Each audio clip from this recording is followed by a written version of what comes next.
ஆண்டவர் நமக்கு கடந்த நாளெல்லாம் கண்மணி போல நம்மளை பாதுகாத்தார். அல்லேலூயா. யூடியூப்லே நீங்கள் இந்த செய்திகளை கேட்கிறீர்கள். கர்த்தர் உங்களை ஆசீர்வதிப்பாராக. நீங்கள் இந்த செய்தியை மற்றவர்களுக்கும் அறிமுகப்படுத்துங்கள். உங்கள் சப்ஸ்கிரைப் பண்ணி நீங்கள் பதிவு செய்து வைத்து கொள்ளுங்கள்.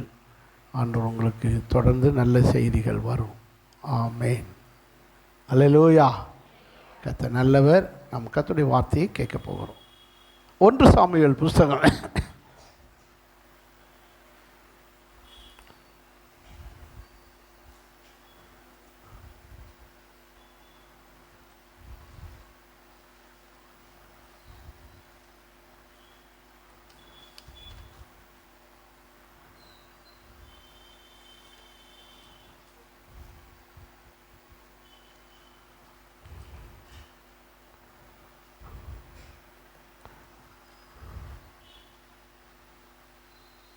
1 சாமுவேல் புஸ்தகம் 5வது அதிகாரம்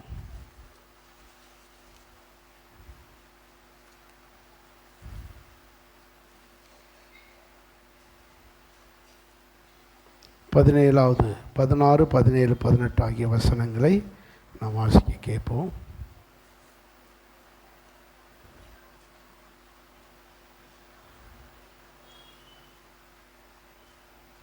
எடுங்க. சாமுவேல் உயிரோடு வாசிங்க. ம் ம் ம் ம்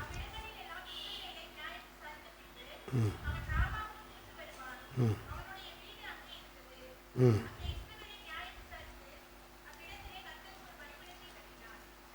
பிரைஸ் தி லார்ட். அல்லேலூயா. கர்த்தர் நல்லவர். ஜெபம் பண்ணுவோம். இந்த வசனத்தை தேவன் நமக்கு ஆசீர்வதிக்கும்படியாக. நல்ல பிதாவே, இந்த வேத வசனத்துக்காக நாங்கள் நன்றி செலுத்துகிறோம். இந்த வசனத்தை எங்களுக்கு ஆசீர்வதிக்கும்படியாக நாங்கள் ஜெபிக்கிறோம். ஒருவரும் வந்த வண்ணமாய் போகாமல் விடுதலையோடு ஆசீர்வாதத்தோடு செல்லத்தக்க கர்த்தர் உம்முடைய பிள்ளைகளுக்கு இந்த வசனத்தை ஆசீர்வதித்து தருவீராக. இயேசுவின் நாமத்தில் பிதாவே, ஆமென். இங்கே சாமுவேல் என்கிற பிள்ளை ஆண்டான் அருமையான தேவ மனுஷனை குறித்து நாம் தியானிக்க போகிறோம். யார் இந்த சாமுவேல்? இந்த சாமுவேலை குறித்து வேதத்திலே அநேக காரியங்கள் சொல்லப்பட்டிருக்கிறது. முக்கியமான ஒரு நபர் இந்த சாமுவேல். அதனால தான் அநேகர் தங்கள் பிள்ளைகளுக்கு என்ன செய்கிறார்கள் சொல்லுங்கள்? சாமுவேல் என்று பெயர் வைக்கிறார்கள். சுருக்கி ஷாம் என்று பெயர் வைக்கிறார்கள். அந்த அளவுக்கு அவர் ஒரு முக்கியமான ரோல். இவர் நியாயாதிபதி காலத்துக்கு முடிந்து ராஜாக்களுடைய காலம் ஆரம்பிக்கிற காலத்திலே வாழ்ந்தவர். இவர் 2 காலத்துக்கும் உரியவர். ஒரு சுருக்கமாக சொன்னால் இவர் கடைசி நியாயாதிபதியாக வாழ்ந்தவர். நியாயம் விசாரித்து வந்தான். எப்படி சொல்லியிருக்கு? 15ஆம் வசனத்தில் இஸ்ரவேலை உயிரோடு இருக்க நாளெல்லாம் நியாயம் விசாரிக்கிற ஒரு நியாயாதிபதியாக இருந்தார். Praise the Lord. அல்லேலூயா. அதே நேரத்தில் ஒரு யுத்தம் வந்தால் அந்த யுத்தத்தை தலைமை தாங்கி நடத்துகிற அல்லது பெர்மிஷன் கர்த்தர்ட்ட வாங்கி யுத்தத்தை நடத்த அனுமதிக்கிற ஒரு ராஜாவை போன்றதாகவும் இருந்தார். யார்? சாமுவேல். அதே நேரத்தில் ஜனங்களுக்கு என்ன நடக்கிறது என்பதை சொல்ல ஒரு தீர்க்கதரிசியாகவும் இருந்தார். ஸோ 3 ரோல், 3 காரியம் அவரிடத்தில் இருந்தது. ஒன்று, நியாயாதிபதியாக நியாயம் விசாரித்தார். சுப்ரீம் கோர்ட் நீதிபதி போல், உச்ச நீதிமன்ற நீதிபதி போல் நியாயம் விசாரித்து நியாயம் சொன்னார். ராஜாவை போல யுத்தங்கள் யாரும் யுத்தம் பண்ணி வர விடாமல் இது பண்ணுற ஒரு பொறுப்பான ராஜாவை போல இருந்தார். ஜனங்களுக்கு ஆவிக்குரிய காரியங்களை சீர்படுத்தி சொல்லிக் கொடுக்குற தீர்க்கதரிசியாகவும் இருந்தார். இந்த அளவுக்கு இந்த சாமுவேல் ஒரு முக்கியமான நபராய் இருக்க இவர் யார்? இவர் யார்? 1ஆம் அதிகாரம் 1 சாமுவேல் 1ஆம் அதிகாரம் 1ஆம் வசனத்திலே இவருடைய குடும்பத்தை பற்றி சொல்லப்பட்டிருக்கு. எல்கானா என்கிற ஒரு மனுஷன் இருந்தான். எப்ராயிம் கோத்திரத்திலே எல்கானா என்ற ஒரு மனுஷன் இருந்தான். அவனுடையதான வாழ்க்கையிலே அவனுக்கு 2 மனைவிகள் இருந்தார்கள். அன்னாள், பெனினாள் என்ற அந்த காலத்திலே அப்படி அனுமதிச்சிருந்தார். பழைய ஏற்பாட்டு காலம் வரைக்கும் எத்தனை மனைவி வேணாலும் வச்சுக்கலான்ற ஒரு அனுமதி கொடுத்திருந்தார். ஜனங்கள் பழுகி பெருகட்டும்னு அனுமதித்தார். இப்போ அப்படி கிடையாது. அதையும் புரிஞ்சுக்கிறணும். இப்போ ஒருத்தருக்கு ஒருத்தி என்ற சிஸ்டத்தை கர்த்தர் கொடுத்துட்டார். அதை மீறவே கூடாது. அல்லேலூயா, அல்லேலூயா. 1 அதிகாரம் 1 வசனம் சொல்லுகிறது, எல்கானா என்கிற மனுஷன் தான், அவனுக்கு 2 மனைவிகள் இருந்தார்கள். அதில் அன்னாளாகிய மூத்தவளுக்கு குழந்தை இல்லாது இருந்தது. பெண்ணினாளாகிய 2வது மனைவிக்கு அவருக்கு நிறைய பிள்ளைகள் இருந்தது. இவர்கள் வருஷந்தோறும் 3 வசனம் சொல்லுகிறது, அந்த மனுஷன் சீலோவாமிலே சேனைகளின் கர்த்தரை பணிந்து கொள்ளவும் அவருக்கு பலி செலுத்தவும் வருஷந்தோறும் ஆலயத்துக்கு போய் வருவான். ஆலயம் எங்கே இருக்கிறது? சீலோவாம் என்ற இடத்துல இருக்கிறது. எப்ராயிம் கோத்திரத்திலே சீலோவாம் என்ற இடத்துல ஆலயம் இருக்கிறது. என்ன ஆலயம்? ஆசரிப்பு கூடாரம் என்கிற ஆலயம். மோசே உண்டு பண்ணி கொடுத்த ஆலயம் அங்கே தான் இருக்கிறது. ஆசரிப்பு கூடாரம் என்ற ஆலயம் சீலோவாமில் இருக்கிறது. அங்கே போய் இவர்கள் என்ன செய்து வருவார்கள்? பலி செலுத்தவும் கர்த்தரை பணிந்து கொள்ளவும். சர்ச்சுக்கு எதுக்கு போகணும் சொல்லுங்க? எதுக்கு போகணும்? பணிந்து கொள்ளவும், தொழுது கொள்ளவும், ஆங்கிலத்தில் வொர்ஷிப், ஆராதிக்கவும், பணிந்து கொள்ளவும், பலி செலுத்தவும். பலி என்பது என்னது? அன்னைக்கு ஆடு மாடுகளை பலி செலுத்தினா, இன்னைக்கு என்ன பலி? ஸ்தோத்திர பலி. ஸ்தோத்திரம் செலுத்தவும், பணிந்து கொள்ளவும் சர்ச்சுக்கு போகணும். இன்னைக்கு சர்ச்சுக்கு எதுக்கு வருகிறார்கள் என்றே தெரியாமல் வருது. தொழுது கொள்ளுகிற நேரம் முடிஞ்ச பிறகு வர்றது, பலி செலுத்துகிற நேரத்தில் வர்றது கிடையாது. அப்புறம் வசனம் கேட்குற நேரத்துக்கு வர்றது. அப்படிலாம் இருக்கக்கூடாது. நாம் தொழுது கொள்ள நேரத்தில் தொழுது கொள்ளணும், பலி செலுத்துகிற நேரத்தில் பலி செலுத்தணும், வசனம் கேட்குற நேரத்தில் வசனம் கேட்கணும், காணிக்கை செலுத்த நேரம் காணிக்கை செலுத்தணும். ஸோ இப்படி தேவனை தொழுது கொள்ளுகிறதுக்காக இவர்கள் போய் வருவார்கள். வேதம் சொல்லுகிறது, இந்த மனுஷனுக்கு எல்கானாவுக்கு மூத்த மனைவியாக இருந்த அன்னாளுக்கு பிள்ளை இல்லாதிருந்தது. வேதம் சொல்லுகிறது, அவள் பிள்ளையை கேட்டு பெற்றுக்கொண்டாள். 28 வசனத்தை பாருங்கள். 1 அதிகாரம். கர்த்தருக்கென்று எனக்கு ஒரு குழந்தையை தந்தால் அதை கொண்டு போய் பிரதிஷ்டை பண்ணி கர்த்தருக்கென்றே வளர்ப்பேன் என்று சொல்லி ஒப்பு கொடுப்பேன் என்று அவள் கேட்டபடியினால், கர்த்தருக்கென்று கேட்டபடியினால் அவன் உயிரோடு இருக்கும் சகல நாளெல்லாம் அவனை கர்த்தருக்கென்றே ஒப்பு கொடுக்கிறேன் என்று அங்கே கர்த்தரை என்ன செய்தால்? பணிந்தாள். அப்போ ஆண்டவர் இந்த மகளுக்கு ஒரு அருமையான ஆண் குழந்தையை கொடுத்தார். ஏன் கொடுத்தார்? இந்த மகள் கேட்டாள். எப்படி கேட்டால்? ஆண்டவரே, எனக்கு ஒரு ஆண் குழந்தையை தந்தால் அந்த குழந்தையை உம்முடைய ஆலயத்திலேயே விட்டு விடுகிறேன், உமக்கென்று விட்டு விடுகிறேன், அவன் உமக்கே ஊழியம் செய்கிறவனாய் வளரட்டும் என்று அவள் கேட்டால், கேட்டபடியே அவளுக்கு ஒரு ஆண் குழந்தையை கர்த்தர் கொடுத்தார். நம்ம எல்லாருக்கும் இந்த சம்பவம் தெரியும். நீங்களும் நானும் யாரு? கேட்டு பெற்று கொள்ளப்பட்ட ஜனங்கள். நம்புறீங்களா? எங்கள் அப்பா நாங்கள் தான் இந்துக்களாச்சே, விக்கிரகத்தை கும்பிட்டோமே, எங்களுக்குன்னு யார் போய் இப்படி கேட்டிருக்க போகிறேன்னு. அப்போ கேட்கல. நீங்கள் சபைக்கு வரும்போது உங்களுக்காக ஒருவர் என்ன செஞ்சுருக்காரு? ஜெபம் ஆண்டவரே இந்த ஆத்மாவை எங்களுக்கு கேட்டிருக்காங்களா? உங்களை ரட்சிப்புகளை நடத்துகிறவங்க என்ன செஞ்சுருப்பாங்க? இந்த ஆத்மா எப்படியாவது ரட்சிக்கப்படணும் ஆண்டவரே, இந்த ஆத்மாவை எனக்கு தாரும், எங்கள் சபைக்கு தாரும், எங்கள் சபைக்கு. உங்களுக்காக ஒருவர் கேட்டு பெற்றுக்கொண்டு அப்படி வந்தவர்கள் தான் நீங்கள். எத்தனை பேர் விசுவாசிக்கிறீர்கள்? நீங்களும் கேட்டு பெற்றுக்கொள்ளப்பட்டவர்கள், நீங்களும் கேட்கப்பட்டவர்கள். ஆகவே நீங்கள் தற்செயலாய் வரவில்லை. உங்களுக்கு அன்னாளுக்கு ஒரு பெற்றோர் கேட்டது போல உங்களை ரட்சிப்புகளை நடத்தி உங்களை சர்ச்சு கூட்டிகிட்டு வந்து வழி நடத்துனாங்க பாருங்கள். அவங்க தான் உங்களுக்கு ஆவிக்குரிய பெற்றோர். யாரை போல? சாமுவேலுக்கு அன்னாளை போல இவர்கள் உங்களுக்கு யாராக இருக்கிறார்கள்? ஆவிக்குரிய பெற்றோர். அவர்கள் உங்களுக்காக என்ன செஞ்சாங்க? ஆண்டவரே இந்த ஆத்மா ரட்சிக்கப்படட்டும், இந்த ஆத்மா எங்களுக்கு வேணும் ஆண்டவரேன்னு கேட்டு, அன்னாள் கேட்டு சாமுவேலை பெற்றுக்கொண்டது போல உங்களுக்காக கேட்டு பெற்றுக்கொள்ளப்பட்டு நீங்கள் வந்திருக்கிறீர்கள். ஆமீன், அல்லேலூயா. சரி, கேட்டு பெற்றுக்கொள்ளப்பட்ட இந்த சாமுவேலை அந்த அம்மா என்ன செஞ்சது? 11ஆம் வசனத்தை பாருங்க. அதே 1 அதிகாரம் 11ஆம் வசனம். சேனையின் கர்த்தாவே, தேவரீர் உமது அடியாளின் சிறுமையை கண்ணோக்கி பார்த்து உமது அடியாளை மறவாமல் நினைத்தருளி உமது அடியாளுக்கு ஒரு ஆண் பிள்ளையை கொடுத்தால் அவன் உயிரோடு இருக்கும் சகல நாளும் நான் அவனை கர்த்தருக்கென்று ஒப்பு கொடுப்பேன். சத்தமா ஒரு அல்லேலூயா சொல்லுங்க. நான் கேட்டு பெற்றுக்கொண்டதை சொல்லுங்க. நான் கேட்டு பெற்றுக்கொண்டதை, கர்த்தரிடத்திலிருந்து பெற்றுக்கொண்டதை கர்த்தருக்கே என்ன செய்வேன்? அப்படி என்றால் நீங்களும் நானும் ரீடெடிகேட், மறுபடியும் கர்த்தருக்கு நம்ம என்ன செய்யணும்? ஒப்பு கொடுக்கணும். மறுபடியும் ஆண்டவருக்கு நம்மளை ஒப்பு கொடுக்கணும். ஆண்டவரே, என் வாழ்க்கையை மறுபடியும் உமக்கு ஒப்பு கொடுக்கிறேன் ஆண்டவரே. அப்படி ஒப்பு கொடுத்தலுக்கு பெயர் பிரதிஷ்டை.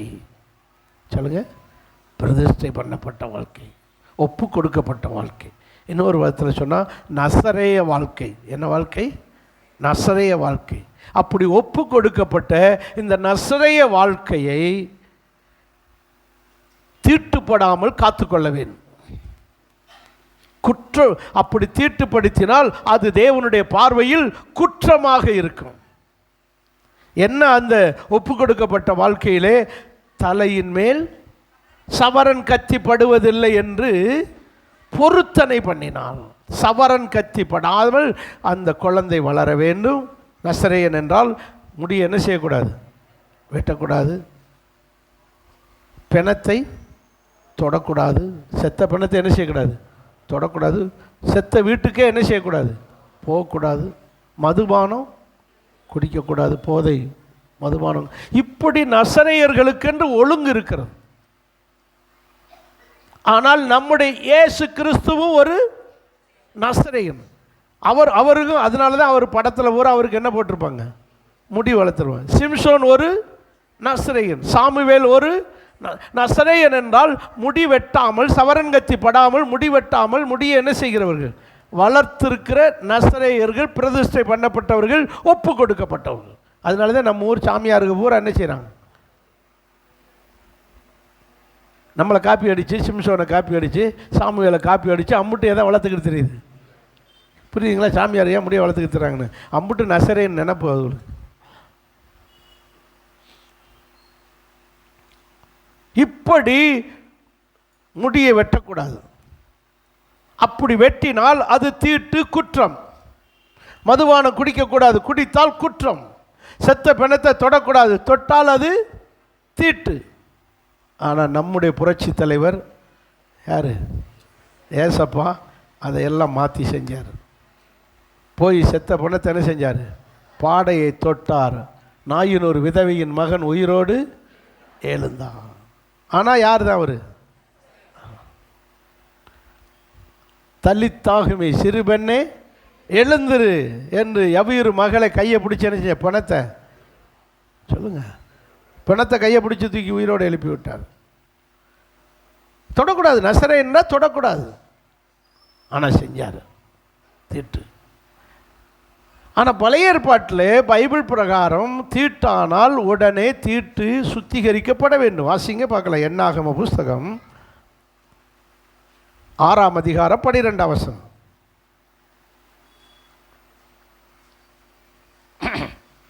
திரும்பவும் தன் விரத நாட்களை காத்திருக்கென்று காத்து 1 வருஷத்து ஆட்டுக்குட்டியை குற்ற நிவாரண பலியாக கொண்டு வர கடவன். அவனுடைய நசரேய விரதம் தீட்டுப்பட்டதினால், அப்போ சென்ற நாட்களில் அவன் நாட்களிலே நசரேய விரதம் தீட்டுப்பட்டதினால் அவன் 1 வருட ஆட்டுக்குட்டியை கொண்டு வந்து கர்த்தருக்கு என்ன செய்ய வேண்டும்? குற்ற நிவாரண பலியாக செலுத்தி தன்னுடைய குற்றத்துக்காக தீட்டை நீக்க, குற்றத்தை மாற்ற, மன்னிப்பு பெற பலி செலுத்த வேண்டும். இதுதான் பழைய ஏற்பாட்டு சட்டம். ஏதோ தெரியாமல் ஒரு சந்தர்ப்ப சூழ்நிலை சொந்த பந்தம்னு துஷ்டி வீட்டுக்கு போயிட்டால் கூட மன்னிப்பு கேட்டு 1 வருஷம் ஆட்டுக்குட்டியை பலி செலுத்துகிறோம். அந்த நாட்களில் ஆட்டுக்குட்டி பலி செலுத்துறது அவ்வளோ பெரிய காரியம் இல்லை. ஆடு வளர்க்குறதே பெரிய காரியம். ஒரு ஆடு வளர்க்குறதே பெரிய காரியம்.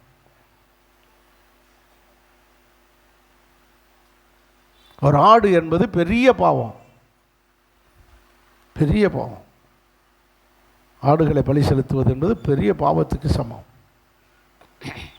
இப்படி ஆண்டவருடைய பிள்ளைகளாக இருக்கிற நீங்களும் நானும் எப்படி அந்த அம்மா தன்னுடைய மகனை உயிரோடு இருக்கும் அளவும் இந்த பிள்ளையை நசரேயனாக ஒப்பு கொடுக்கிறேன் என்று சொல்லி ஒப்பு கொடுத்தாலோ, இதுபோல நீங்களும் நானும் ஒரு சாமுவேல்னு பெயர் வச்சா போதாது, உயிரோடு இருக்கு நாளெல்லாம் ஆண்டவருக்காக வாழ்வேன் வாழ்வேன் என்று கர்த்தருக்கு நம்மளை என்ன செய்யணும் சொல்லுங்க. என்ன சாமுவேல் சிரிப்பு வருது அவனுக்கு. அல்லேலூயா. பிள்ளைகளுக்கு ஷாம்னு பேர் வைக்கிறோம், சாமுவேல்னு பேர் வைக்கிறோம். பேர் வச்சா போதாது, அந்த பிள்ளை கர்த்தருக்காக ஒப்பு கொடுக்கப்பட்ட பிள்ளையாக இருக்க வேண்டும். ஆமேன். கர்த்தர் நல்ல. ரெண்டாவது, இந்த பிள்ளையை ஒப்பு கொடுத்த பிறகு என்ன செய்தால் வாசிங்க. 2ஆம் அதிகாரம் 21ஆம் வசனம். 1 சாமுவேல் 2ஆம் அதிகாரம் 21வது வசனம். ம் ம் ம் ம் அதுக்கு பிறகு சாமுவேலுக்கு பிறகு 3 ஆம்பளை பிள்ளை 2 பொம்பளை பிள்ளை பிறந்தது. எங்கே வளர்ந்தாரு? ஸோ ஒப்பு கொடுக்கப்பட்ட பிள்ளை எங்கே வளருகிறது? கர்த்தருடைய சன்னிதானத்திலே வளருகிறது. கர்த்தருடைய சன்னிதானம் இது. சன்னிதானம்னு என்ன? சன்னிதானம்னு சொல்லுவாங்க, அது என்னன்னே எங்களுக்கு தெரியாது. சன்னிதானம்னு என்ன?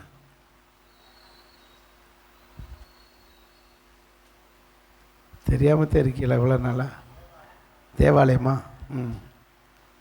வேற காட்ஸ் பிரசன்ஸ், அவருடையதான கண்ட்ரோலில், அவருடைய பிரசன்ஸில், அவருடைய ஆளுகையில் இருப்பதற்கு பெயர் சன்னிதானம். அவருடைய பிரசன்ஸு, அவருடைய பார்வையிலே, அவருடைய கண்ட்ரோலில், அவருடைய ஆளுகைக்குள்ளே இருப்பதற்கு பெயர் சன்னிதானம். சன்னிதானம் சமூகம் என்று சொல்வார்கள். பிரசன்ஸ். நீங்கள் நம்ம எல்லாம் இந்து குடும்பத்தில் இருந்தவங்க, விக்கிரகம் இருக்கும், உள்ள கோயில் சிலை இருக்குது, சாமி சிலை, அப்படி தானே? அந்த சாமி சிலையினுடைய அந்த ரூமு, அதுக்கு பேர் அந்த அந்த அந்த இடம், அந்த நின்று அந்த சிலையை பார்த்து கும்பிடுற அளவுக்கு நிற்கக்கூடிய இடத்துக்கு பேர், இப்போ புரியுதா?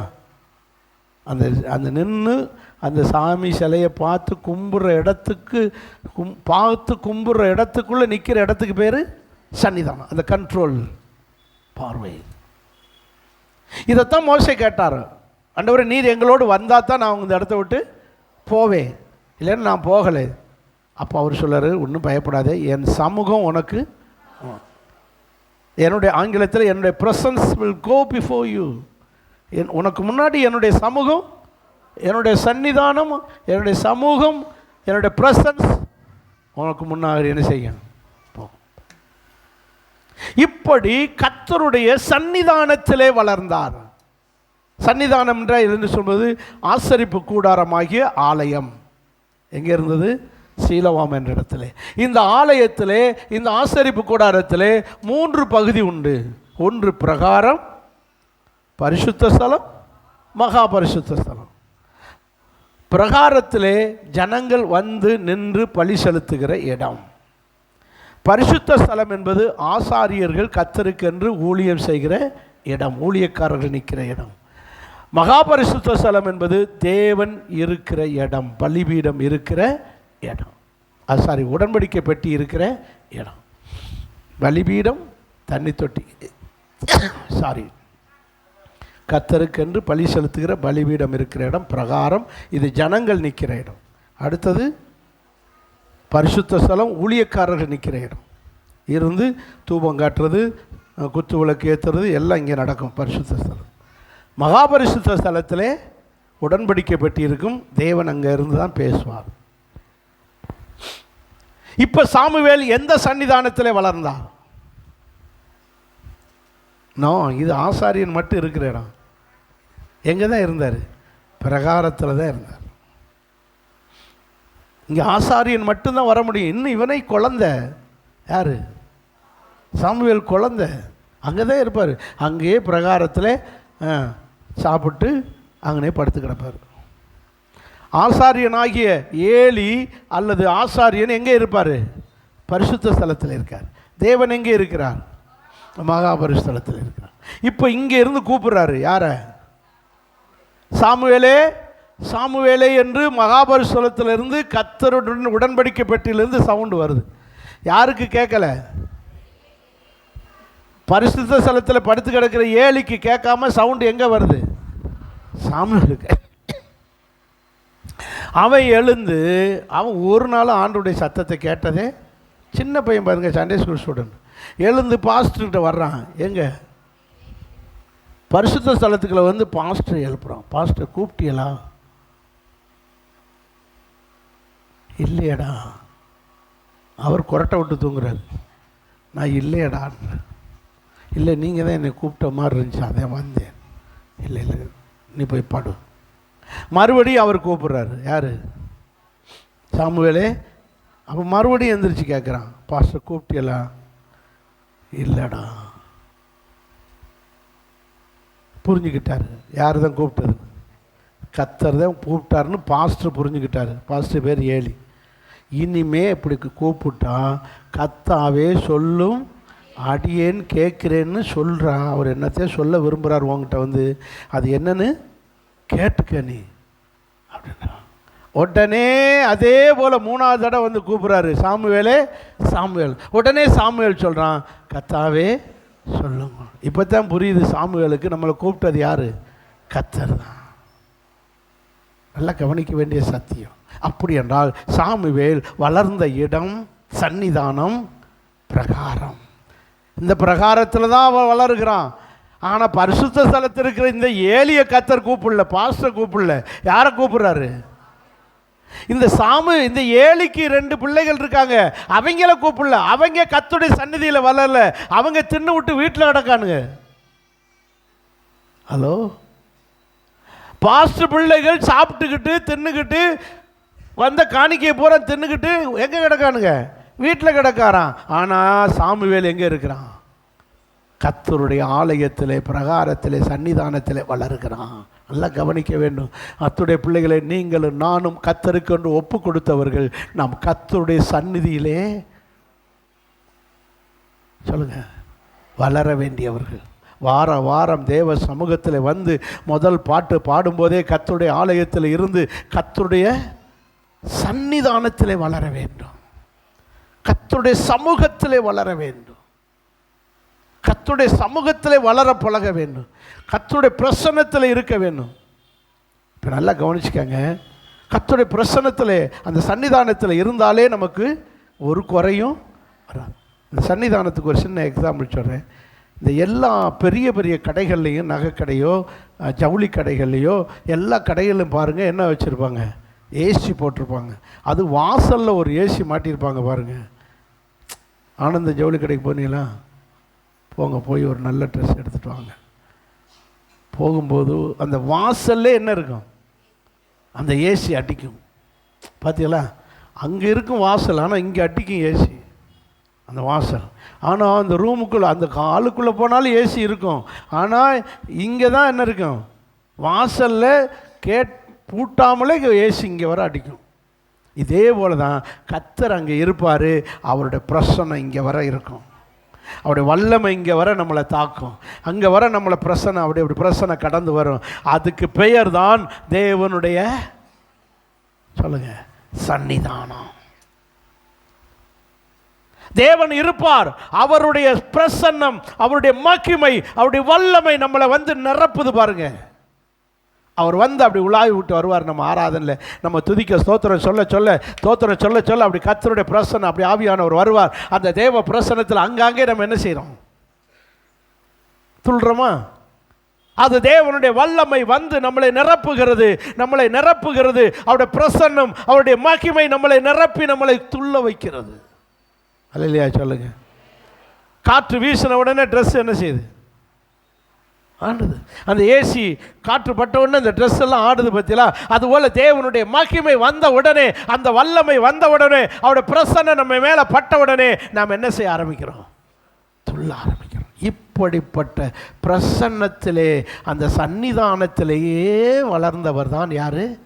சாமுவேல். இப்படி நாம் இருக்க வேண்டும்.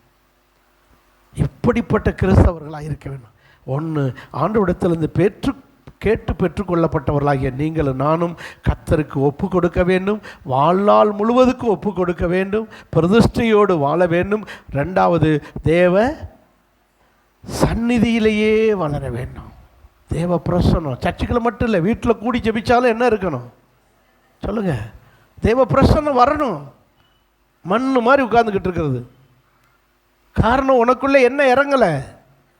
தேவ மகிமை இறங்கலை, தேவ பிரசன்னம் இல்லை. வாயில் தோத்திரம் வராது, ஒன்று அப்படியே பிடிச்சி வச்ச அது மாதிரி இருக்கிறது. அந்த பிரசன்னத்தை உணர தெரிய வேண்டும். அல்லையா சொல்லுங்க பார்க்கலாம். இந்த சாமுவேல் இப்படி தேவ பிரசன்னத்தினால் வளர்ந்து வளர்ந்து வளர்ந்து ஒரு நல்ல ஊழியக்காரனாய், அநேகருக்கு ஆசீர்வாதம் உள்ள மகனாய் மாற ஆரம்பித்தான்.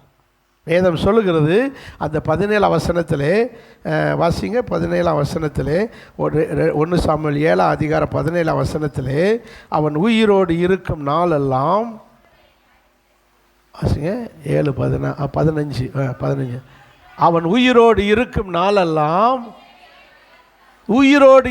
நாளெல்லாம் ஜனங்களுக்கு பிரயோஜனமாய் வாழ்ந்தார். ஜனங்களுக்கு நியாயம் விசாரிக்கிறவராய் வாழ்ந்தார். ஜனங்களுக்கு நியாயம் வாங்கி கொடுக்கிறவராய் இருந்தார். ஜனங்களுக்கு நியாயம் சொல்லுகிறவராய் இருந்தார். நியாயாதிபதியை போல உயிரோடு இருக்க நாளெல்லாம் 4 பேருக்கு பிரயோஜனமாக வாழணும். ஆமேன்னு சொல்லுங்க. அதுதான் கிறிஸ்தவ வாழ்க்கை. 4 பேருக்கு பிரயோஜனமாக வாழணும்.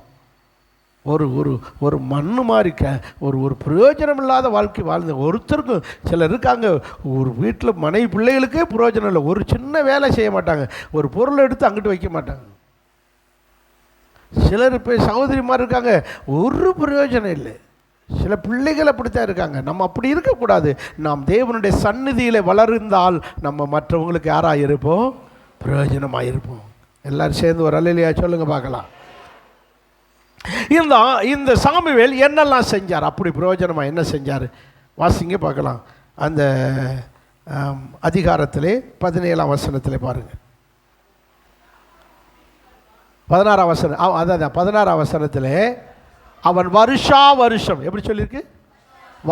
வருஷம் புறப்பட்டு போய் பெத்தேலையும் கில்காலையும் மிஸ்பாவையும் சுற்றி போய் அவ்விடங்களிலெல்லாம் இஸ்ரவேலை நியாயம் விசாரித்த பின்பு, அப்போ அங்கே போய் இஸ்ரவேலை என்ன செய்வார்?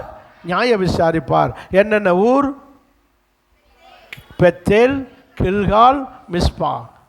கடுத்து 17 வசனத்தில், அவன் ராமாவுக்கு திரும்பி வருவான். ராமா என்பது ஒரு ஊர். அது அவனுடைய வீடு அங்கே இருந்தது. அப்போது அவன் ராமாவிலே தங்கி இருப்பான். ராமாவுக்கு அடுத்து பெத்தேலுக்கு போவான், கில்காலுக்கு போவான், மிஸ்பாவுக்கு போவான். ராமா என்பது அவனுடைய வீடு இருந்த ஊர். சத்தமாக ஒரு அல்லேலூயா சொல்லுவோமா? எல்லாரும் சேர்ந்து ஒரு அல்லேலூயா சொல்லுவோமா? இந்த சாமுவேல் இங்கே இருந்து கொண்டு அவர் இப்படி போய் 4 இடங்களிலும் ஒரு சிங்காசனம் அமைத்து அங்கே உட்கார்ந்து நியாயம் விசாரிக்கிறவனாக இருந்தார். உச்ச நீதிமன்ற நீதிபதி. உச்ச நீதிமன்றம் பாருங்க, அங்கங்கே கிளை அமைச்சிருப்பாங்க, அப்படி தானே? உச்ச நீதிமன்ற கிளை. இதே போல் இவன் அங்கே ஒரு 3 மாதத்துக்கு ஒரு ஊர், 3 மாதம் கில்காலில், 3 மாதம் பெத்தேலில், 3 மாதம் ராமாவில், 3 மாதம் மிஸ்பாவில், இப்படி வருஷத்துக்கு 3 மாதம் வச்சு எடுத்து ஜனங்களுடைய பிரச்சனைகளை தீர்த்து வைப்பவர். அல்லையா சொல்லுங்க பார்க்கலாம். ஜனங்களுக்கு பிரயோஜனமாக இருந்தார், ஆசீர்வாதமாக இருந்தார். அவனுடைய பிள்ளைகளாக இருக்கிற நீங்களும் நானும் இதுபோல் ஜனங்களுக்கு பிரயோஜனமாக இருக்கணும். ஒன்றும் செய்ய வேணாம், வீட்டுக்குள்ளே உட்காந்து ஜனங்களுக்கு செபிச்சாலே பிரயோஜனமானவர்கள் தான். ஆமேன்னு சொல்லுங்க பார்க்கலாம். அல்லேலூயா. சபையார் எல்லாரும் ரூமுக்குள்ள கதவை பூட்டி ஜெபிக்கிறார்கள். அவர்களுடைய ஜெபத்தை கேட்டு சிறைச்சாலையில் இருக்கிற பேதுருவை விடுவிக்க கர்த்தர் யாரை அனுப்பி வைத்தார்? தூதனை அனுப்பி வைத்தார். அப்போ நம்ம ஜெபிச்சா அங்கே தூதனை அனுப்புவார். சென்னையில் சுகமில்லாமல் இருக்கிறவர்களை சுகமாக்க கர்த்தர் ஒரு தூதனை அனுப்புவார். நம்ம ஜெபம் பண்ணா அங்கே ஒரு அற்புதம் நடக்கும். இப்படி மற்றவர்களுக்கு நாம் யாராக இருக்கணும்? பிரயோஜனம். இந்த சாமுவேல் ராமாவிலே வீடு கட்டி இருந்தார். அட ராமா அப்படின்னு ராமர் பேர் மாதிரி இருக்கு. ஆனால் ராமா என்பது என்னது? மனுஷ பெயர் அல்ல, அது ஊர் பேர். ஊர் பேர். அந்த ராமாவிலே அவர் நியாயம் விசாரிக்கிறவர். ராமா என்றால் அர்த்தம் என்ன? ஹை பிளேஸ், உயர்ந்த இடம். சொல்லுங்க, உயர்ந்த இடம். ஒரு தேவனுடைய பிள்ளை எங்கே தன்னுடைய வீட்டை வைத்திருக்க வேண்டும், எங்கே வாழ வேண்டும், எங்கே இருக்க வேண்டும் என்றால் உயர்வான இடத்தில் இருக்க வேண்டும். ஆமென். நீங்கள் ஆங்கிலத்திலே அதனுடைய அர்த்தத்தை பார்ப்பீர்களானால் உங்களுக்கு தெரியும். ஹை பிளேஸ், உயர்ந்த இடம். ஒரு தேவனுடைய பிள்ளை, பிரித்தெடுக்கப்பட்ட பிள்ளை, கர்த்தருடைய சன்னிதானத்தில் வளர்ந்த பிள்ளை, நாம் இருக்க வேண்டிய இடம் உயர்வான இடம். நம்ம நாட்டில் வெள்ளைக்காரர்கள் இருந்தார்கள். அவங்க எல்லாம் எங்கே வீடு கட்டினாங்க? பங்களா எங்கே வச்சுருந்தாங்க? ஊட்டி, கொடைக்கானலில் தான் இருப்பாங்க. ஏன்? உயர்வான இடம். ஏன்? அங்கே குழு குழுன்னு குளிர்ச்சியான இடம். உயர்வான இடம் எல்லாம் குளிர்ச்சியாக இருக்கும். அது அது வாழ்க்கைக்கு ஏற்ற இடமாக இருக்கும். கர்த்தருடைய பிள்ளைகளே, நீங்களும் நானும் அப்போ பிளெயினில் இங்கே ராஜபாளையத்தில் வீடு கட்டி வச்சுருக்கமே நினைக்காது. நீங்கள் அப்படி இந்த சிந்தனையை விட்டுருங்க, வீடை பற்றி சிந்திங்க. நம்முடைய எண்ணங்கள் உயர்வாக இருக்க வேண்டும். ஆமேன். நம்முடைய எண்ணங்கள் உயர்வாக இருக்கணும். நம்முடைய ஆட்டிடியூடு, செயல்பாடுகள் உயர்வானதாக இருக்கணும். கஞ்சத்தனமாக, பிசுங்கித்தனமாக, வாயை திறந்தாலே கெட்ட வார்த்தை பேசுகிற சல்லித்தனமான வாழ்க்கையாக இருக்கக்கூடாது. பெருந்தன்மையாக இருக்கணும். பெருந்தன்மையாக இருக்கணும். கௌரவமாக பேசணும். மரியாதையாக பேசணும். மரியாதையை நடந்துக்கிறணும். பெருந்தன்மையாக இருக்கணும். ஆமேன். நம்மளை பார்த்தா ஒரு பெரிய மனுஷனை மதிக்கணும். பெரிய குடும்பத்தை சேர்ந்தவர்கள், அப்படி ஒரு மதிக்கத்தக்க ஒரு வார்த்தைகள் நம்மிடத்தில் வரணும். என்ன, நம்ம ரட்சிக்கப்பட்டோம், நம்ம ஞானஸ்தானம் எடுத்துட்டோம், நம்ம ஒரு பிரித்தெடுக்கப்பட்டாச்சு, நாம் ஒப்பு கொடுக்கப்பட்டாச்சு, நாம் கர்த்தருக்கென்று ஒப்பு கொடுக்கப்பட்டவர்கள். இன்னொரு விதத்தில் சொன்னால் நாம் நசரேயராய் பிரித்தெடுக்கப்பட்டவர்கள். நம்முடைய எண்ணங்கள் எப்படி இருக்கணும்? ப்ராட் மைண்ட், உயர்வாக இருக்கணும். ஒரு மற்ற உலகத்தாரை போல சல்லித்தனமாக சண்டை போடுறது, கெட்ட வார்த்தை, மூச்சுக்கு மூச்சு கெட்ட வார்த்தை விடுறது. ஒவ்வொரு வார்த்தைகளையும் பாருங்கள், ஒரு நாளைக்கு எத்தனை கெட்ட வார்த்தை பேசுறீங்க. என்ன நீங்கள் உயர்வான ஜனங்க? நீங்கள் என்ன ராமாவில் குடியிரு? ராமா என்றால் உயர்வு, உயர்ந்தவர்களாக இருக்க வேண்டும். நீங்கள் சாதாரண வசதி குறைவாக இருக்கலாம், ஆனால் உங்களுடைய எண்ணங்கள் எப்படி இருக்கணும்? உயர்வாக இருக்கணும். மதிக்கணும். சின்னவங்களை கூட மதிக்கணும். ஏழையை கூட மதிக்கணும். படிக்காதவர்களாக இருந்தாலும் அவங்கள உயர்வாக எண்ணணும். மரியாதையாக பேசப்படலாம். பேச்சிலே மரியாதை, உயர்வான பேச்சு. நடக்கையில் உயர்வு. பவுல் அப்படிதான் சொல்றார், உங்களை மற்றவர்களை உங்களிலும் மேன்மையாக எண்ணுங்கள். விசுவாசிகள் அதுதான் ராமாவிலே குடியிருந்ததுக்கு சமம். ஏசு எங்கேயாவது மரியாதை குறைவாக யாரையாவது பேசினாரான்னு பாருங்க. தன்னிட்ட கேள்வி கேட்பாங்க, தன்னிட்ட வம்புழுப்பான்னு, ஆனாலும் மரியாதையாக பேசுகிறான். ஒன்றும் இல்லாத வெங்காயம் அவன் வந்து பேசுகிறான் பாருங்க, கேள்வி கேட்குறான். பைபிள்லேயே பிரதான கட்டளை எது? சின்ன பிள்ளை மாதிரி என்ன பண்ணி சொல்கிறாரு, பதில் சொல்லிக்கிட்டு இருக்காரு. ஆட என்னமோ பைபிளை தெரிஞ்ச மாதிரி. ஒன்றும் இல்லாதவனும் வந்து கேட்பான். அத்தனை பேருக்கும் ஒன்றும் பிளாத்துவே கேட்குறான். பிளாத்து ஒரு புறஜாதி மனுஷன், அவன் கேள்வி கேட்குறான், சின்ன பிள்ளை மாதிரி பதில் சொல்கிறாரு. அதுதான் மேட்டுக்குடி மக்கள். அல்லையா? சொல்லுங்க. உயர்ந்த குலத்தை சேர்ந்தவர்கள், உயர்ந்த குடும்பத்தை சேர்ந்தவர்கள் என்பது எதில் தெரியுமா? அவங்க நடந்துக்கிற நடக்கையில் தான் தெரியும். நான் உயர்ந்த ஜாதிக்காரன், ஜாதின்னு பேர் வச்ச போது உன் பேச்சே சல்லித்தனமாக இருக்க, குப்பை கடங்களை மாதிரி. உன்னோட பழக்க வழக்கமே பார்த்துக்க, இப்போ கஞ்சா குடிச்சிக்கிட்டு, பீடி குடிச்சிக்கிட்டு, சிகரெட் குடிச்சிக்கிட்டு, நீ என்ன உயர்ந்த குலத்தில் பிறந்த மாதிரி இருக்க? சல்லித்தனமாக இருக்கிய. வாயை திறந்தாலே நாத்த வார்த்தைகளும். ஒரு நாளைக்கு எத்தனை சனியனை போடுற? எத்தனை தடவை என்னென்ன வார்த்தைகளை பேசுகிறோம். அப்படி என்றால் நீங்கள் மேட்டுக்குடி மக்களாக அல்ல, ராமாவிலே வாழுகிற மக்கள் அல்ல. சாமுவேலை போல நாம் ராமாவிலே உயர்ந்த இடத்துல இருக்கணும். நம்முடைய வாயின் வார்த்தைகளிலும் நம்முடைய பழக்க வழக்கங்களிலும் பெருந்தன்மையான உயர்வாய் நடந்து கொள்ள வேண்டும். எத்தனை பேர் அப்படி நடக்க போறீங்க? ஆமேன், ஆமேன். அதுதான் கிறிஸ்தவன், அதுதான் சாமுவேல். அப்படி இருக்கணும் நம்ம. அதற்காகத்தான் உங்களை இந்த ஆண்டவரே இந்த ஆத்மாவை தாருன்னு கேட்டு பெற்றிருக்கிறோம். அல்லேலூயா. சத்தம் அவர் அல்லேலூயா சொல்லுவோம். தோத்திரம். ரெண்டாவது, அவர் போன இடம் வசிங்க. போச்சா? எங்கே போனார்? நீங்கள் சொல்லணும், உங்கள் வாயில் வரட்டும். என்ன ஊர்? போச்சு. இன்னைக்கு போட்ட ஊரில் மேட்டுக்குடியெல்லாம் கீழ்குடி ஆகிப்போச்சு. எங்கே போனாங்க? அங்கே ஊரை வாசிங்க. எந்த ஊருக்கு போனார்? பெத்தேல். எங்கே போனார் அவர்? வருஷம் புறப்பட்டு ராமாவில் இருந்துட்டு இப்போ ராமாவை விட்டு புறப்பட்டு எங்கே போகிறாரு?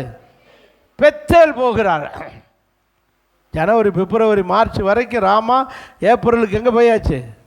பெத்தேல். பெத்தேல்னா என்ன? எங்கே இருக்கிறது? வாசிங்கள். ஆதியாகம புஸ்தகம் 28வது அதிகாரம். ஆதியாகம 28ஆம் அதிகாரம் 19ஆம் வசனம். அந்த ஸ்தலத்துக்கு பெத்தேல் என்று பெயரிட்டான். யாக்கோபு அந்த ஸ்தலத்துக்கு என்ன பெயர் வச்சாரு? பெத்தேல்னு. அந்த ஸ்தலத்துக்கு பழைய பெயர் எல்லாரும் சொல்லுங்க பார்க்கலாம். சண்டையிலனா வேகமாக சொல்லுவி, கோவம் வந்துட்டா வேகமாக சொல்லுவி. என்ன ஊர்? சரியான லூஸு. அவன் உடனே நீ தான் லூஸு. என்ன லூஸு மாதிரி செஞ்சுக்கிட்டு இருக்க பத்தியெல்லாம்? அப்போ பழைய பேர் பெத்தேலுக்கு என்ன பேர்? லூசுன்னு சொல்லுங்க. ஏன்னா நம்ம யாராத்தான் இருந்தோம்? சர்ச்சுக்கு வர்றதுக்கு முன்னாடி யாரா இருந்தோம்? எத்தனை லூஸு லூஸு. இப்போ பெத்தேல். பெத்தேல் என்றால் தேவனுடைய வீடு. பெத்தேல் என்றால் தேவனுடைய வீடு. பெத்லகேம் என்றால் அப்பத்தின் வீடு. Very good. என்ன வீடு? அப்பத்தின் வீடு. அப்பம் அல்ல, அப்பத்தின் வீடு. பெத்தேல் என்றால் தேவனுடைய வீடு, பெத்லகேம் என்றால் அப்பத்தின் வீடு. இங்கே பெத்தேல் என்றால் தேவனுடைய வீடு. தேவனுடைய வீடு எது? இப்ப தேவனுடைய வீடு எது? எது? சபை. சபை என்பது தேவனுடைய வீடு. நாம் பெத்தேலுக்கு வந்திருக்கிறோம், சபைக்கு வந்திருக்கிறோம். அப்படி என்றால் ஒரு மனுஷன் மேட்டுக்குடியாய் உயர்ந்த குலத்தோடு, உயர்ந்த எண்ணத்தோடு, உயர்ந்த பேச்சுக்களோடு, உயர்ந்த பழக்க வழக்கத்தோடு ஒரு கிறிஸ்தவனாய் வாழ வேண்டும். அதே நேரத்திலே அவன் அடுத்து அவன் போக வேண்டிய இடம் சபையாகிய, சொல்லுங்க, தேவனுடைய வீட்டுக்கு போக வேண்டும். சபையாகிய தேவனுடைய வீட்டுக்கு போக வேண்டும். அங்கே போனால் நீங்கள் லூஸாக இருந்தால் கூட, நட்டு லூஸாக இருக்குது சொல்லுங்க, நட்டு லூஸாக இருந்தால் என்ன செய்யப்படும்? மரகலன்றுச்சு. திட்டுறமா சண்டையில் என்ன கலன்றுச்சு? மரகலன்றுச்சு. மரகலன்றது மாதிரி கொடன்னு சொன்னதையே சொல்லிக்கிட்டு, ஹலோ அப்படி தானே? மரகலன்றுச்சு என்ன செய்யும்? நட்டு கலன்றுச்சு, லூஸ் ஆகி போச்சு. கொடன்னு சொன்னதையே சொல்லிக்கிட்டு இருப்பாங்க. இங்கே வா, தேவனுடைய வீட்டுக்கு வா, உன் நட்டை டைட் பண்ணி விடுறோம். ஆமேனே சொல்ல மாட்டேங்க. நம்மட்டும் டைட் ஆகி போச்சு.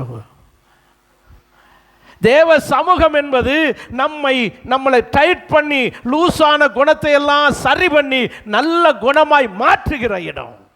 எத்தனை பேர் விசுவாசிக்கிறீங்க? யோசித்து பாருங்க. இந்த சர்ச்சுக்கு வரும்போது எல்லாத்திலும் கரெக்டாக இருந்தோமா?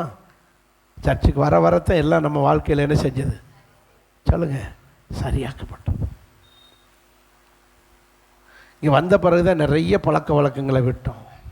கோபம் போச்சு, அப்படி தானே? கோபம் போய் என்ன வந்துருச்சு? சாந்தம் வந்துருச்சு, சகிப்புத்தன்மை வந்துருச்சு.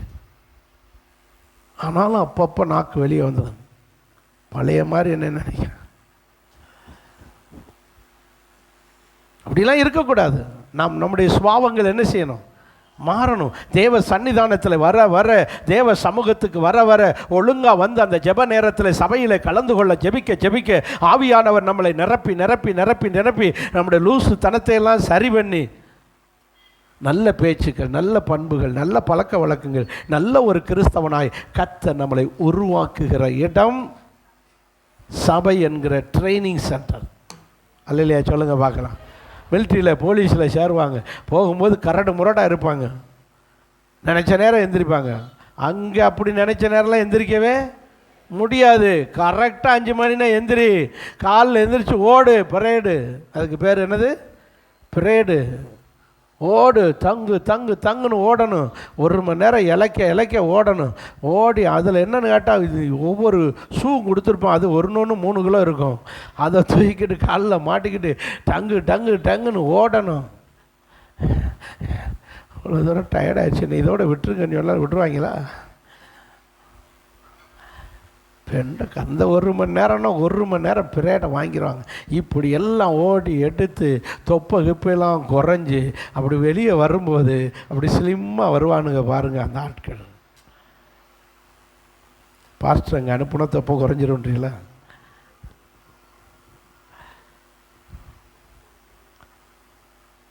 அந்த மிலிட்ரி எப்படி ட்ரைனிங் உருவாக்கி அதுக்கு பிறகு பாருங்கள் எவ்வளவு குணங்கள்லாம் மாறி போய் வருவாங்க.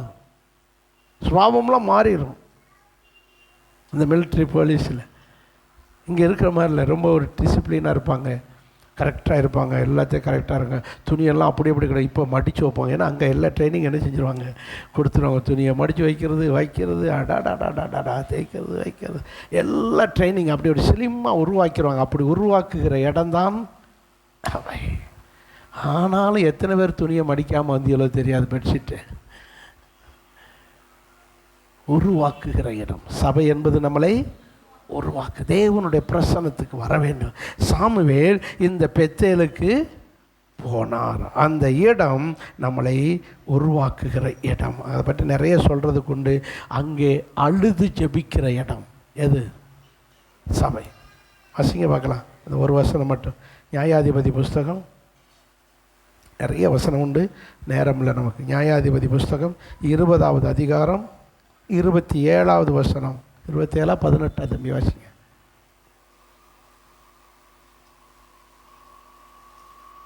அழுது ஜெபிக்கிறது. அதே தான் 23வது வசனம்.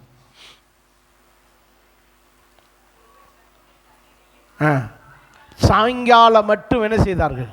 அழுதார்கள். ஆலயத்தில் போய் கர்த்தருடைய சந்நிதியிலே என்ன செய்தார்கள்? அழுது ஜெபிக்கிற இடம். சபை என்பது வெறும் ஆராதிக்கிறதுக்கு மட்டுமல்ல, வெறும் பாட்டு பாடுவதற்கு மட்டுமல்ல, கண்ணீரோடு. சொல்லுங்க, என்னைக்காவது சர்ச்சில் அழுது ஜெபிச்சிருக்கீங்களா? சர்ச்சில் அழுது ஜெபிச்சிருக்கீங்களா? ரொம்ப நாளாச்சு பச்சை சர்ச்சுக்கு வந்த புதுசில் அப்படி வந்துச்சு. இப்போ கண்ணீரே வர மாட்டேங்குது. அப்போ வெங்காயத்தோடு வாங்க சர்ச்சுக்கு. ஒன்றை மனதில் வைத்துக் கொள்ளுங்கள், இந்த சத்தியத்தை மனதில் வைத்துக் கொள்ளுங்கள். நீங்கள் தேவ சமூகத்தில் அழுது ஜெபித்தால் மனுஷனுக்கு முன்பாக அழுக வேண்டிய சூழ்நிலையே வராது. அது புருஷனாக இருக்கலாம், அல்லது சொந்தக்காரங்களாக இருக்கலாம், அண்ணன் தம்பியாக இருக்கலாம், பெற்றோராக இருக்கலாம், பங்காளியாக இருக்கலாம், எதிர்த்த வீட்டுக்காரனாக இருக்கலாம், போலீஸ் அதிகாரியாக கூட இருக்கலாம், கோர்ட்டாக இருக்கலாம். எந்த மனுஷனுக்கு முன்பாக அழுகிற சூழ்நிலையே வராது. எங்கே தேவன்ட்ட அழுதாச்சுன்னா மனுஷன்ட்ட அழுக விடவே மாட்டார். அங்க நிமிர்ந்து நிற்க வைப்பார். இங்க அழுது ஜபிக்காதவங்கள மனுஷன்ட்ட போய் அழுவாங்க. எப்படியாவது காப்பாத்தி டாக்டர், உங்களை நம்பி இருக்கு டாக்டர்.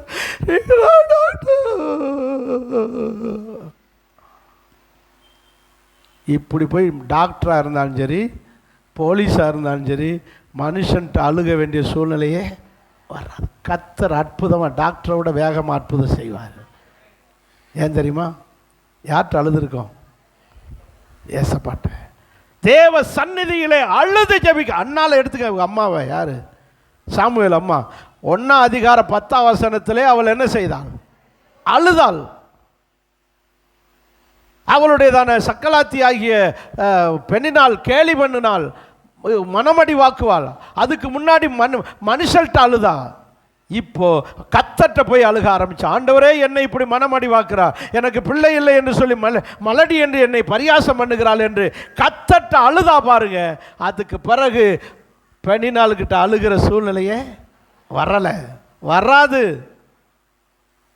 வராது. கத்தட்ட அழுதவர்கள் மனுஷனுக்கு முன்பாக அழுக வேண்டிய அவசியமே வராது. இங்கே வந்து கிழங்கு மாதிரி உட்காந்து கப்ப கிழங்கு மாதிரி எந்திரிச்சு போகிறது, அப்புறம் மனுஷன்ட்ட போய் வேணும் அழுகிறது. இங்கே நல்லா அழுது ஜெபிக்க பழகுங்க. உங்கள் பாரத்தை கத்தட்ட ஊற்றுங்க. அதுதான் தேவனுடைய வீடு, அதுதான் பெத்தேர். இந்த பெத்தேரில் எல்லா லூஸும் ரைட்டு. நம்மளை லூசுன்னு சொல்லி திட்டிருப்பாங்க.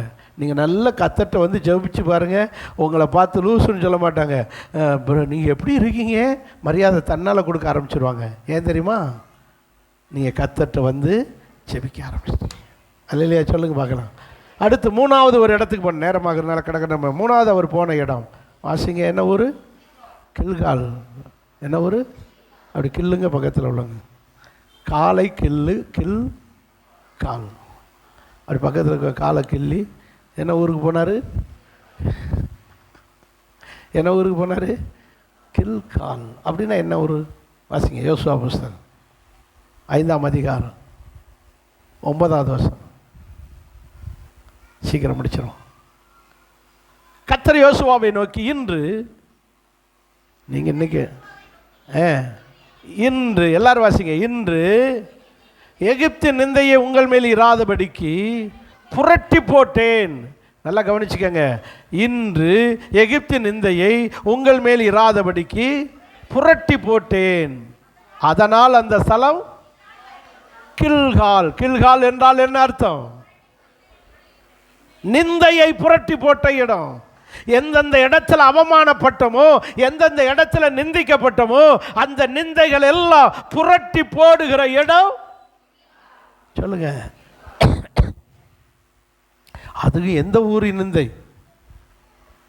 எகிப்தின் நிந்தை. சாதாரண நிந்தை இல்லை. எகிப்தியர்கள் இஸ்ரவேலர்களை மதிக்கவே மாட்டான். யார? ஏன்னா அந்த அளவுக்கு இவங்க கூலிக்காரங்களாக வாழ்ந்தாங்க. எகிப்து தேசத்தில் பார்வோனுக்கு கீழே இஸ்ரவேல் ஜனங்களெல்லாம் யாராக இருந்தார்கள்? ஒரு கூலிக்காரர்களாக இருந்தார். செங்கல் வேலை செய்கிறதிலும் வயல் வேலை செய்கிறதிலும் அவர்களை கொடுமைப்படுத்தினாங்க. ஆனால் வேலை வாங்குவானுங்க, சம்பளம் கொடுக்க மாட்டாங்க.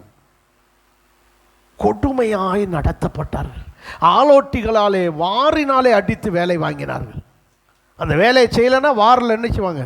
சாட்டைக்கிட்டு அடிப்பாங்க. ஆடு மாடுகளை சாட்டையை கொண்டு அடிப்பது போல அடித்து வேலை வாங்கினார்கள். இப்படி அவர்கள் அவமானத்தோடு நிந்தையோடு வாழ்ந்தார்கள். கர்த்தர் அவர்களை எகிப்திலிருந்து விடுவித்த போதே நினைச்சாங்க, நம்முடைய நிந்தையை கர்த்தர் என்ன செஞ்சிட்டாரு? மாற்றிட்டாரான்னு. அதுக்கு பிறகு பின்னாடியே பார்வோன் விரட்டிக்கிட்டே வந்தான். செங்கடல்ல அவன் அழிக்கப்பட்டு இஸ்ரவேலர்கள் விடுவிக்கப்பட்ட போது, அப்பா எகிப்து நிந்தை நம்மளை விட்டு விலகிருச்சிடான்னு நினைச்சாங்க. இல்லை, இன்னும் ரோட்டில் 40 வருஷமாக வனாந்தரத்தில் போகும்போதெல்லாம் மற்றவங்க கேட்குறான், டே எந்த ஊருக்காரங்கிறா நீங்கள்? நாங்கள் எகிப்துலேருந்து. எங்கேருந்து வர்றீங்க? எகிப்துலேருந்து. எகிப்தில் யார் நீங்கள்? நாங்கள் அந்த ஊரில் அடிமையாக இருந்தோம். எகிப்தின் அடிமைகள். யார்? அந்த நிந்தை முற்றிலும் புரட்டி போட்ட இடம். சொல்லுங்க, கேளுங்க. இஸ்ரவேல் தேசத்துக்குள்ளே வந்து, அந்த தேசத்துக்குள்ளே வந்து யோர்தானை கடந்து, அப்படியே யோர்தானை கடந்து அவர்கள் வந்து குடியிருந்த இடம் கில்கால். இங்கே வந்தபோது தான் அவர்களுடைய நிந்தை புரட்டி போட்டது. ஏன் தெரியுமா? அவர்கள் அங்கே வந்து பயிர் செய்து விவசாயம் பண்ணி அந்த மகசூலை எடுக்க ஆரம்பிக்கிறாங்க. அதுக்கு பிறகுதான் எது நின்றுச்சு? மன்னா நின்னது. அது வரைக்கும் மன்னா கொடுத்துக்கிட்டே இருந்தார்.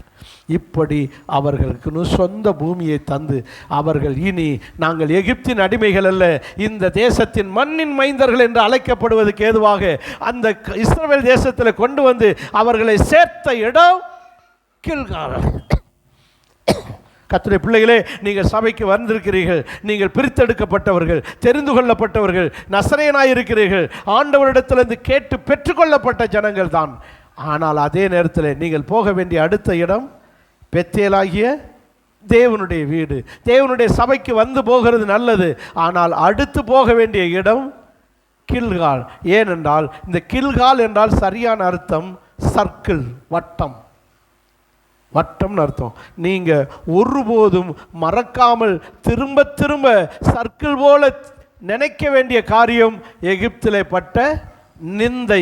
நம்ம வாழ்க்கையிலே ரட்சிக்கப்படுவதற்கு முன்பு பிசாசோடு பட்ட பாடுகளை, நோயினாலும் பேயினாலும் கடன் தொல்லையினாலும் நம்ம பட்ட பாடுகளை ஒருபோதும் என்ன செய்யக்கூடாது சொல்லுங்க, மறக்காமல் திரும்ப திரும்ப நினச்சிக்கிட்டே இருக்கணும். அதைத்தான் சொல்கிறாரு, அதுதான் சர்க்கிள். நம்மளை எந்த நிலைமையிலிருந்து ரட்சித்து கொண்டு வந்தார் என்றதை மறக்காமல் இருக்கிற இடம் கில்காலின் அனுபவம். நம்முடைய நிந்தையை புரட்டி போட்டது போல நம்முடைய கஷ்டத்தை மாற்றி போட்டார், நம்முடைய கடனை மாற்றி போட்டார், நம்முடைய வியாதியை குணமாக்கி போட்டார். இப்படி நம்முடைய வியாதியினாலே நிந்திக்கப்பட்டீர்கள், பிரச்சனைகளாலே நிந்திக்கப்பட்டீர்கள், எல்லா நிந்தனைகளை மாற்றி நம்மளை வாழ வைத்த தெய்வத்தை மறக்காமல் என்ன செய்துக்கிட்டே இருக்கணும் சொல்லுங்க, சர்க்கிள் போல நினச்சிக்கிட்டே இருக்கணும். சர்க்கிள் போல் நினச்சிக்கிட்டே இருக்கணும், திரும்ப திரும்ப நினச்சிக்கிட்டே இருக்கணும். ஒரு நாளைக்கு ஒரு தடவையாவது என்ன செய்யணும், நம்ம ரட்சிக்கப்பட்டு மெத்தடை மறக்கவே கூடாது. நமக்கு இருந்த பேயிலிருந்து விடுதலை ஆனதை மறக்கக்கூடாது. இப்படி நம் பெத்தேலின் கில்காலின் அனுபவம் நமக்கு தேவை. ராமா உயர்ந்த நிலைமையில் வாழ வேண்டும், பெத்தேல் தேவனுடைய வீட்டிலே வாழ வேண்டும், கில்கால் பழச மறக்காமல் நினச்சி ஆண்டவருக்கு நன்றி உள்ளவங்களா வாழணும். அடுத்த இடம், வேகமாக சொல்கிறிய முடிக்க சொல்லியா? இதுவரை கேட்டேன், ஒரு ஊரே வேகமாக சொல்லலை. இப்போ பாருங்கள் எவ்வளோ வேகமாக சொல்கிறாங்க, முடிச்சிருங்கன்ற மாதிரி. என்ன ஊர்? மிஸ்பா. நிறைய பேரை மிஸ் பண்ணிட்டோம் இல்லையா? இந்த சர்ச்சுக்கு வந்த பிறகு எத்தனை ஃப்ரெண்ட்ஸை மிஸ் பண்ணிட்டோம். அதான் என்னது, மிஸ்பா. எப்பா உன்னை மிஸ் பண்ணிட்டேன்ப்பா, மிஸ்பா அப்படி சொல்லிட்டா பேரை மறக்க மாட்டேன் பாருங்க. உன்னை மிஸ் பண்ணிட்டேன்ப்பா, மிஸ்பா. மிஸ்பா என்றால் அர்த்தம் என்ன? வாசிங்க, மிஸ்பாவை பற்றி கொஞ்சம் பார்ப்போம். எங்கே இருக்குது அந்த ஊர்? ஆதியாகம புஸ்தகம் 31 அதிகாரம் 50வது வசனம். 50வது வசனம். 31 அதிகாரம் 50வது வசனம். ஆதியாகமம் 31:50. நம்முடனே ஒருவரும் இல்லை பாரு, தேவனே எனக்கும் உனக்கும் சாட்சி என்று சொன்னபடியால் அது மிஸ்பா என்னும் பெயர் பெற்றது. சத்தமாக ஒரு அல்லையா சொல்லுங்க. என்ன பெயர் பெற்றுச்சு? மிஸ்பா. என்ன நடந்துச்சு? ஒருத்தரும் இல்லைன்றாரு, நம்மளே ஒருவரும் இல்லை, தேவனே உனக்கு எனக்கும் சாட்சி அப்படின்றாரு. என்ன இது கண்ணை கட்டி காட்டில் விட்ட மாதிரி இருக்கா? அதுக்கு முந்தின பகுதி சொல்கிறேன். யாக்கோபு யார்? ஆபிரகாம் ஈசாக்கு மகன் யாக்கோபு. அவங்க அன்னையாக ஏசாவுடைய ஆசீர்வாதத்தெல்லாம் ஏமாற்றி வாங்கினதுனால யாக்கோவை கொல்லாமல் விட மாட்டேன்னு ஏசாவுக்கு என்ன வந்துருச்சு? கோவம் வந்துருச்சு. அப்போ அவங்க அம்மா என்ன செய்கிறார்? ரெபேக்கா. யாக்கோபு அம்மா பேர் ரெபேக்கா. அவன் என்ன செஞ்சான்? மகனே உன்னை அம்மா அன்னை வெட்டினால் வெட்டி போட்டுருவான்டா, கோவக்கார பயலாக இருக்கான், அவன் டெய்லி ரத்த வாடை பார்க்குறவன், காட்டில் வேட்டையாடி ரத்தத்தை பார்க்குறவன், உன்னை அவன் சர்வசாரண வெட்டினால் வெட்டி போட்டுருவான், நீ இங்கே இருக்க வேண்டாம், எங்கள் அண்ணன் வீட்டுக்கு போயிரு, மாமா வீட்டுக்கு போயிரு அப்படின்னு சொல்லி தன் அண்ணனாகிய லாபான் வீட்டுக்கு அனுப்பி வச்சான். யார்? ரெபேக்கா. அப்படி லாபான் வீட்டுக்கு போய் அங்கே போய் 20 வருஷம் இருந்தார். அங்கே 20 வருஷம் ஆடு மேய்ச்சார். அங்கே 20 வருஷம் என்ன செஞ்சார்? ஆடு மேய்ச்சார். ஆடு மேய்ச்சதுக்கு கூலியாக 2 பொண்ணையும் தலையில் கட்டி வச்சார். யார? லேயாலையும் ராகேலையும் கட்டி வச்சார். அதுக்கு 2 பேருக்கு ஒரு வேலைக்காரி இருந்தாங்க, ஆளுக்கு ஒரு அட்ஜஸ்டண்ட்டு. அதுக்கு 2ஐயும் சேர்த்து கட்டி வச்சுட்டாங்க. மொத்தம் எத்தனை பொண்டாட்டி ஆகிப்போச்சு? 4 பொண்டாட்டி ஆகிப்போச்சு. 7 14 வருஷம் மாமனுக்கு என்ன செஞ்சு கொடுத்தாரு? ஆடு மேய்ச்சார். அதுக்கு பிறகு இவருக்கு ஒரு 6 வருஷம் மேய்ச்சார். மொத்தத்தில் ஒரு எத்தனை வருஷம்? 20 வருஷம் மாமன் வீட்டில் இருந்தார். 20 வருஷம் ஆனதில் நல்லா ஆடு மேய்ச்சி ஆடுகள் பழுகி பெருகி மற்றவனுக்கெல்லாம் ஒரு இதுக்கு 1 குட்டி போடும், இவனுக்கு மட்டும் 5 குட்டி 10 குட்டி போடும். யாருக்கு? யாக்கோவுக்கு. கட்டன்னு மந்தை என்ன செஞ்சிருச்சு? பழுகி பெருகிருச்சு. ஆடுகள் பழுகி பெருகிருச்சு. அதுக்கு பிறகு நான் என்ன செஞ்சேன்? இன்னும் இங்கே நான் இருக்க மாட்டேன், எங்கள் ஊருக்கு போகிறேன், எங்கள் அப்பா அம்மாட்ட போகிறேன்னு சொல்லி இவர் என்ன செஞ்சார்? புறப்பட்டார். யார்? யாக்கோபு தன் மனைவிமாராகி அவர்களை கூட்டிக்கிட்டு 4 பேரையும் கூட்டிக்கிட்டு ஆடு மாடுகள் எல்லாம் கூட்டிக்கிட்டு புறப்பட்டு வந்துட்டார். வரும்போதே அவருடைய 2வது மகளாகிய ராகேல் அவருடைய அப்பாவுடைய சாமி சிலையை என்ன செஞ்சுட்டு வந்துட்டான், தூக்கிட்டு வந்துட்டான். சாமி சிலை அப்படின்னா இந்துக்களாக இருப்பாங்களோ? எல்லாம் இந்து கிறிஸ்டின் மிக்சடாக தான் கிடந்திருக்கு. ஏதோ அவன் விரும்பி நம்பி கும்பிடுற ஒரு சிலை, அதை தூக்கிட்டு வந்துட்டான். தூக்கிட்டு வந்துட்டான் யார்? இந்த ராகேல். அவன் என்ன செஞ்சான், எல்லாத்தையும் போன பிறகு இந்த இந்த எகிப்திய பார்வோன் விரட்டிக்கிட்டு வந்த மாதிரி இவன் என்ன செய்கிறான், இப்போ யாக்கோபை விரட்டிக்கிட்டு வர்றான். தன்னுடைய வேலைக்காரரெல்லாம் கூப்பிட்டுக்கிட்டு, வாங்கடா இன்னும் நம்முடைய சாமி சிலையை காணோம், பிள்ளையாரை யாருன்னா தூக்கிட்டு போயிட்டான் அப்படி மாதிரி தூக்கிட்டு வர்றான். சாமி சிலையை காணோன்னு விரட்டிக்கிட்டு வரான். விரட்டிக்கிட்டு வந்தால் இங்கே யாக்கோபு சக்கடா புக்கடா அப்படியே மெல்ல மாட்டை பற்றிக்கிட்டு வர்றார். கரவலாடுகளை மெதுவாய் நடத்துகின்ற மாதிரி ஒரு மெதுவாக பற்றிக்கிட்டு வர்றாரு. வந்தவுடனே ஆடுகள் அப்படியே வழியை மறைச்சிட்டாங்க. அப்படியே நிப்பாட்டு எல்லா ஆடுகள் நிப்பாட்டு, எல்லா ஆடுகள் நிப்பாட்டோன்னு. யாரா அவன், என்னடா இது? நாங்களெல்லாம் லாபானுடைய ஆட்கள், உன் மாமனாகிய லாபானுடைய ஆட்கள், உங்கள் மாமா தான் எங்களை செக் பண்ண சொல்லி அவர் வந்துக்கிட்டு இருக்கார் இந்த பின்னாடி. வந்தோடனே எதுக்கு, என்னென்னு நீ உங்கள் மாமனுடையதான காரியத்தை ஏதோ திருடிட்டு வந்திருக்க. அவர் என்ன விவரம் சொல்லுவார். வந்தார். அவர் அப்படியே கழுதையிலேருந்து இறங்கினார். இறங்கி மருமகனை கூப்பிட்டார். யாரை? யாக்கோபா. மருமகனே, என்ன நினச்சிக்கிட்டு இருக்க நீ? என்ன மாமானோ, என்னத்துக்கு நீ சாமியை தூக்கிட்டு வந்த? நான் எதுக்குண்ணே தூக்கிட்டு வர போகிறேன் மாமா? உங்கள் சாமி நான் என்னைக்காக கும்பிட்டுருக்கேன். நான் 20 வருஷம் உங்கள் வீட்டில் இருந்தேன்.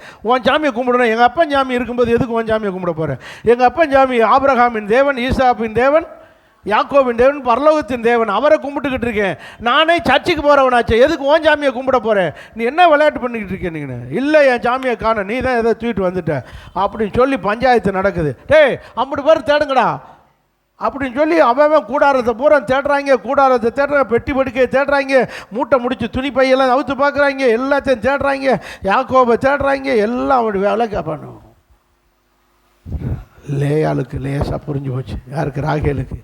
ஐயோ பஞ்சாயத்து இங்கே வந்துருச்சாடான்னு சொல்லி வேகம் என்ன செஞ்சான், அந்த சிலையை தூக்கிக்கொண்டு இந்த ஒட்டகத்து மேலே உட்கார்றதுக்கு விரிப்பாங்கள்ல, அதுக்கு பேர் சேனம். அதுக்கு பேர் என்னது? சேனம். அது விரித்து அது மேலே தான் உட்காருவாங்க, மெத்த மாதிரி சொகுசாக இருக்கிறது. அந்த சேனத்துக்குள்ளே கொண்டு ஒழிச்சு வச்சு மேலே ஏறி ஒட்டகத்தில் ஜம்முன்னு என்ன செஞ்சுக்கிட்டான், ஊருக்கு போகிற மாதிரி உட்காந்துக்கிட்டான். 50 பேர் தேடி பார்க்குறவங்க ஒரு இடத்துலையுமே காணோம். தேடி பார்த்தோம். சார் முதலாளி, சார் லாபான், சார் முதலாளி, சார் எல்லாம் தேடி பார்த்துட்டேன் சார், ஒன்றுமே இல்லை சார். ரொம்ப வெக்கமாக போச்சு. யாருக்கு? அது அங்கேயும் வீட்லேயும் காணோம், இங்கேயும் காணோம். என்னவா இருக்கும்? எல்லாருடைய பெட்டி படுக்க, ராகேல், லேயால் எல்லாருடைய பெட்டி படுக்க எல்லாம் தேடி பார்த்தாச்சு, ஒன்றுமே இல்லை. ஒன்றும் இல்லைன்னு சொல்ல சொல்ல நம்ம ஆளுக்கு கோபம் கிண்ணுன்னு ஏறுது. யாருக்கு? சொல்லுங்கள்.